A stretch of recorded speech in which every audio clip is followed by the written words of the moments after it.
สบายดีทุกคนกลับมาพบกับตุ้ยเลาะโลเลอีกแล้วอีก1 EP ที่ว่าพวกเราแบบสุดพิเศษเลยมื้อนี้ไปเบิ่งทางด้านหลังก็ได้เนาะพิเศษจังใดเขามีทีมงานเต็มรถเลยมื้อนี้เนาะสมายเลอร์เนาะมื้อนี้สำหรับทีมงานของพวกเราเนาะตุ้ยมากับทีม Legendary Stranger VC เนาะหรือว่าเป็นทีมบานซุง Legendary นั่นเองซึ่งว่ามื้อนี้พวกเรามีนัดที่จะแข่งมิตรภาพอยู่ที่เขื่อนไฟฟ้าน้ำมัง3เนาะเมืองทุรคมไผ่เมืองจันทร์เดี๋ยวบรรยากาศจะเป็นได้เดี๋ยวตอนนี้พากันมาตื่มน้ำมูกน้ำมันกันก่อนแล้วก็อุ่นท้องกันเพราะว่าเฮานี้นัดแข่งเป็น3 โมงไปมันครบแล้วก็ไปเหมือนควายที่ไปใส่ตรงนี้เขาสุดใจเขาดอก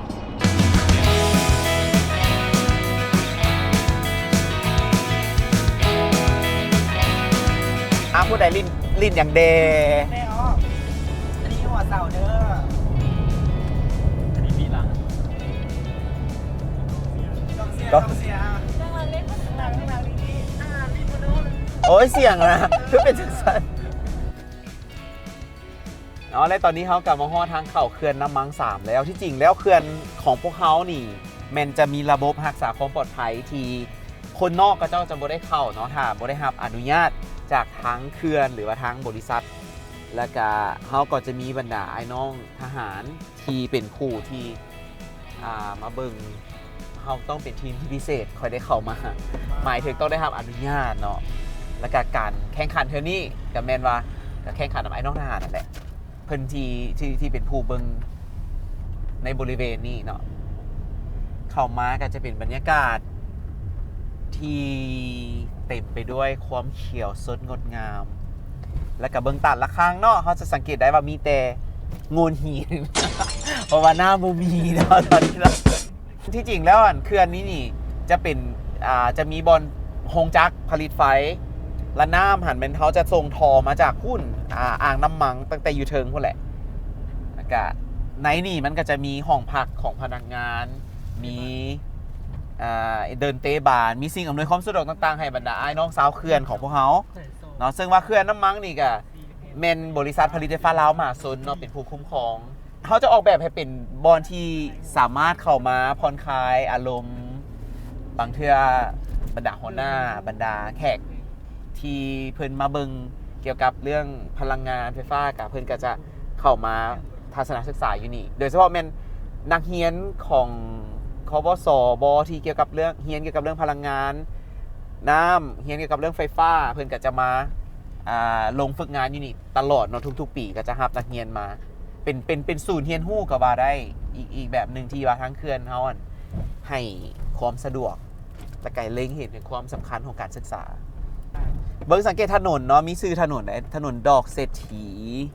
ถนนดอกจำปาบอแบบสิเดินเพื่อนก็หาก็คัดให้เนาะต้องขอบใจทั้งเขื่อน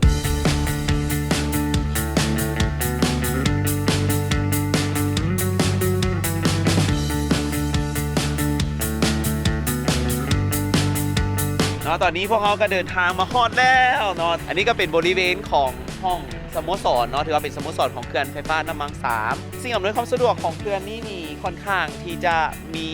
ทุกๆอย่างให้พวกเขาบัวจะเป็นทางด้านกีฬาเนาะเขาก็จะมีเดินบุ่นกับมี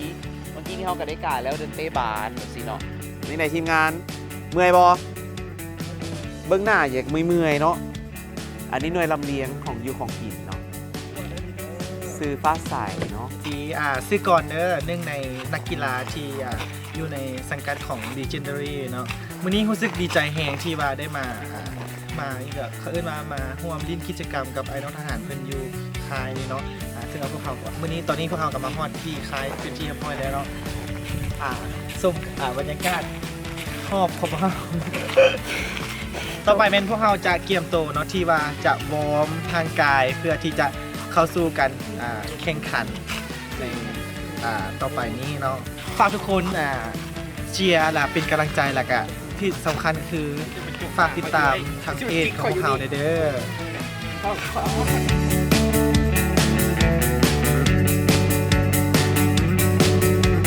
บรรยากาศมื้อนี้ก็โคตรสุดยอดเลยเนาะหลายๆคนคงจะเห็นเดินว่าไผที่อยากจะมาแข่งขันหรือว่ามาร่วมกิจกรรมอยู่เขื่อนน้ำมังสามก็ติดต่อกันก่อนได้เด้อเนาะอนาคตเพิ่นจะเฮ็ดเป็นแหล่งท่องเที่ยวก็อาจจะเป็นไปได้เนาะแต่ว่าตอนนี้เดี๋ยวมาเบิ่งทีมงานเขาก่อนว่าเคยกางตะนางบ่เนาะประเด็นคือเคยกางตะนางบ่เนาะเพราะสลายมีแต่ขาตีเนาะบ่เคยกางเชื่ออันนี้ก็สาวงามอยู่ในทีมของเขาเอ้าที่จริงแล้วทีมนี้นี่เป็นผู้ชายเบิดเด้อกระเจ้าจะอีหยังเกาะกระเจ้าเป็นการแสดง เอาว่าเพิ่น อยาก ให้ ให้ บท ค บาท ม มัน หม เต็ ด มที่ คู่นี้กับผมยาวคือที่จริงแล้วแฟนคลับของเป้ไฮล็อกเนาะเป็นหัวเสาเด้เป็นกลางเด้แล้วก็ เป็นทุก เป็น อก ย่า ระ ง เทย เป็นทุกอย่างแม้กระทั่งเป็นคนที่เขาบ่ฮัก โอ้ยอันนี้เป็นหัวหน้าเนาะมากวดเรียกว่ากลางตะนางได้ดีโบกาบามือนี้เขาสี่เอาจักเสร็จ เอา30ก็พอแล้วพี่ เขาหมายกับเจ้าได้30วะ เอา โอเคผ่านยูสนะอันนี้ก็เป็นสาวงามอีกคนหนึ่ง เอา เนาะ งาม สาวงามเท้เหมือนกันเขาลินในตำแหน่งใด ตำแหน่งเซตเตอร์ตำแหน่งอันแม่ครัว เซตเตอร์แม่ครัวกับอีกอย่างอีก เหมือน สาวเสิร์ฟดิ แม่นสาวเสิร์ฟน สาวเสิร์ฟนะ ำเป็นแม่ครัวน เป็นคนแล้วเขาสี่เอาจักเสร็จมือนี้ ำถ้าเป็นไปได้ก็อยากได้เอา32มันจังม่วน โอเค จัง เป้าห สู มาย สี คือ3คนต่อ2คน อ๋อ อันนี้มาจากทีมไหนคือเสือบ่คือหมู มาเสีย มาเซียไผ่ เสียเบิดทุกคนเลย โอ้เลยคือเรามาเซียแต่ผู้เดียวโมเมนเนาะผู้นี้ได้มาเซียไผ่ มาเซียคนพิเศษ ผู้ใดคนพิเศษ อยู่ในค่ายเลย โอ้ จ้ะ ที่จริงเราบ่ได้เมนอันนั้นใดเราผู้ชายล้วน ก ใด ลางติ้นมาก่อนตะกี้น่ะ อุ้ยยิงแข่งป้าสุดยอดเลย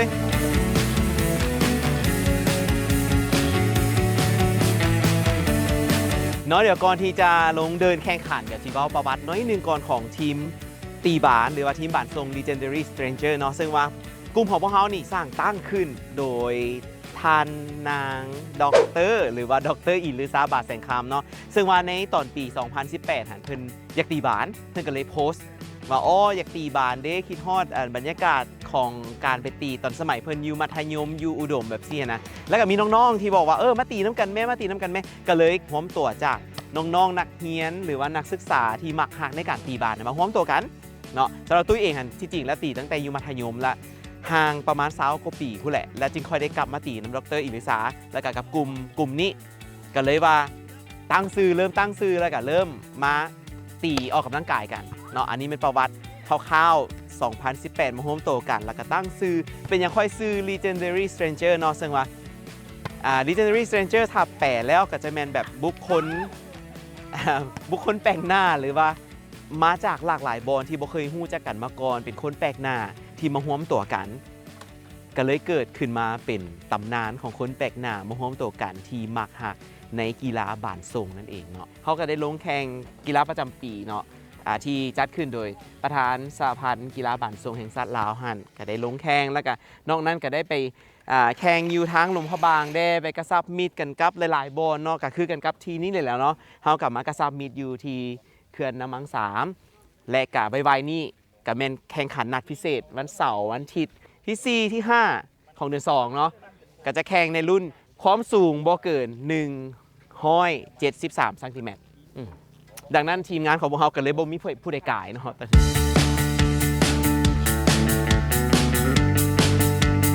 เจ้าเลยตอนนี้ทีมของพวกเขาค่อนข้างที่จะพร้อมกันแล้วเนาะที่จะไปแข่งขันมิตรภาพกับกองพันน้อย901เนาะอยู่ใกล้ๆเขื่อนน้ำมัง3ของเขานี่เองอันนี้ก็จะเป็นบรรยากาศทีมเขานี่เพิ่นว่าตีแล้วก็สิลงไปเตะบานต่อเนาะมาวอร์มกันก่อน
คะแนนตัวเอง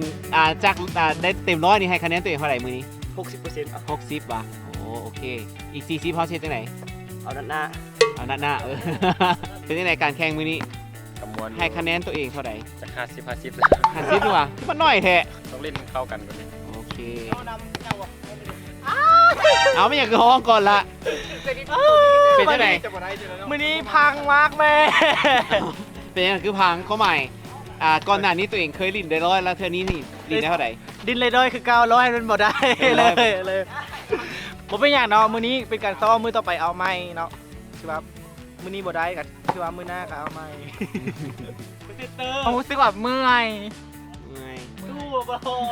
สู้อยู่อ่ะไหวอยู่ แต่ว่าอาจจะเมื่อย อาจจะเมื่อยลูกเดียว เพราะว่ามันเล่นหลายดิ เออ เล่นมันไปบนมาอยู่แล้วละเมื่อยคือกันกับโลนี่แหละมันจะเล่นมันได้เล่นไปเล่นมาอยู่ตลอด กาวว่าเขาสิได้เข้า4ทีมสุดท้ายบ่ อันนี้ต้องมูเตลูพร้อม อ๋อไปบ้าไปบนนะ มานันตาปัจชายเยปฏิเทเทนา คันบอกคันถึงเฮาโบนนักแบบได้เนาะ เห็นว่าคู่ต่อสู้นี่หมายตาเบอร์บ่แม่นหมายตาเสื้อแดงว่าจังได๋ กะพอมางาม โอ้ยเลิศเอาเป็นซะบ่ โปเป็นตูน โบเป็นผู้หญิง โปเป็นตูน ให้คะแนนตัวเองดู วันนี้ให้100เลยแบบชิวๆหนักกับชิว ใส่เปิดเบิ่งขาดู ๆเดชิวๆบ้านนี้ชิว ชิว กัน ๆเชื่อไปเลยจ้ามาถามอีกคนนึงที่กำลังจะเป็นลมว่าจังได๋ สบายดีทุกคน ก็ถามว่าเก่งวันนี้เนาะก็โดยรวมกับโอเคอยู่กับบ่ถึงว่ากี่ร้ายก็คันว่าให้คะแนนรวมเบนทีมก็น่าจะหลายกว่า 50%ได้อยู่ครับน่าจะได้ซ้อมกันอีกมันจังสิเข้ากันเพราะว่าทีมพวกเขาก็บ่ได้มีเวลาที่ว่าจะซ้อมนำกันเท่านั้นอันนี้ก็หากันว่าเป็นข้างทัพพีที่ว่าเขามาเต็มเกมแล้วก็ฝากขอบใจเจ้าภาพเด้อที่ว่าต้อนรับทีม Legendary พวกเขา มื้อนี้ก็โอเคแล้วก็เริ่มเข้ากันได้แล้ว เห็นบ่ตอนนี้นี่นัดแข่งวันที่4ที่5นี่คิดว่าเฮาสิได้เป็น4ทีมสุดท้ายบ่ โอ้แน่นอน แน่นอนบ่ แม่น มั่นใจจักเปอร์เซ็นต์ ร้อยเลย 100เลยเนาะโอเคสู้ๆมั่นใจเดี๋ยวจังไหนมื้ออื่นลองเกมกันอีกก่อนละจริงค่อยว่ากันใหม่เนาะสำหรับคอนเซปต์ของกลุ่มเฮาก็สิแบบชิวๆตีได้บ่ได้ก็บ่เป็นหยังฮะต่อไปเดี๋ยวพวกเฮาจะไปร่วมกินข้าวสามัคคีกันกับบรรดาไอ้น้องของกองพันน้อย901เนาะแล้วเดี๋ยวไปพบกับบรรยากาศอยู่ทางในตอนหน้าสโมสร ข้าปลาร้ามีแต่ว่ามือมันได้บ่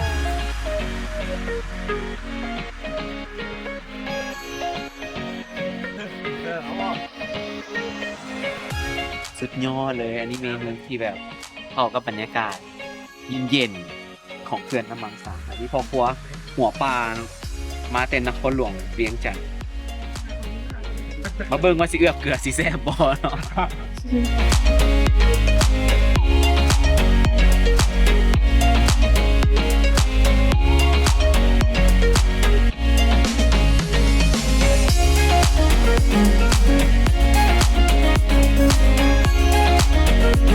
เอาเป็นว่าสำหรับเทปนี้ตุ้ยลอโลเลได้พาทุกคนมาอยู่ที่เขื่อนน้ำมัง3ก็ถือว่าจบทริปที่แบบสมบูรณ์แบบเลยเนาะในการมาร่วมฝึกซ้อมสำหรับทีมของเราที่จะมีการแข่งขัน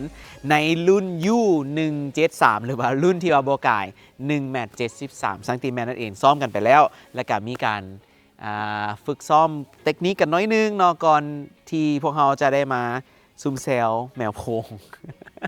อยู่สถานที่แห่งนี้เนาะเอาเป็นว่าผู้ใดที่ว่าติดตามทีมงานของพวกเราเนาะก็อย่าลืมกดไลค์กดแชร์ให้เด้อเนาะเป็นกำลังใจให้กับพวกเราทริปหน้าพวกเราจะพาทุกคนนั่นไปเลาะโลเลอยู่ใส่เดี๋ยวติดตาม